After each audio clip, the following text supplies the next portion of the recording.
Hey everybody, this video is more for the beginners, but a lot of us that have been in the hobby for a while might have something to say about it as well. And that is, there's a lot of rules or myths or whatever out there that you may get told as a beginner that just aren't worth even saying. And this one is the inch per gallon rule. And what that is that it's said, there's a rule that says you can, for every gallon of water that you have in your tank, you can put an inch of fish in there. And that rule was really made up by the pet industry so that they would have just a set number that they could ramble off real quick to say, you got a 10-gallon tank, you could put 10 guppies in there, 10 1-inch guppies. You got a 20-gallon tank, you could put 10 2-inch platies in there, just to give them a number. When that's a really, really bad rule, it's not even the tank that determines what fish you can have in there, which it kind of is. It's more the filtration though, but that's another topic. The inch per gallon rule doesn't take into account the many, many different species of fish and their requirements. Like a goldfish of the same size as a tetra would have different requirements in that the amount of waste that the goldfish puts off and the water quality that it demands. Like for example, a ram cichlid is a little more sensitive to its water. So the larger the tank, the better the water quality generally, and the better it would do. And like for example, cichlids are a little messier than say rainbows, and you wouldn't want to have messier fish in smaller tanks without better filtration. But we're getting on the filtration thing again.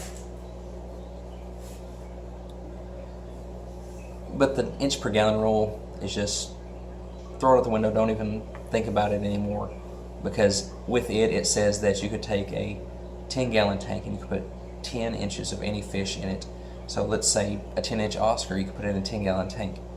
Well, a 10-gallon tank is only 10 inches wide, so the fish couldn't even like really turn around without bumping itself. So, you know, I wouldn't want to do that. It just seems cruel. But yeah, it was just a bad rule made up by the pet industry to have their employees something they can say to tell the unknowing customer, which if you're a beginner, I don't want you to be the unknowing customer. I want you to know what's really going on. So you don't want to size the amount of fish you put in your tank based on an inch per gallon, because it doesn't take into account the species of fish, the needs of the fish. You know, it takes the length of the fish into account. So, you know, what if your fish is 3 inches long but 6 inches tall or wide?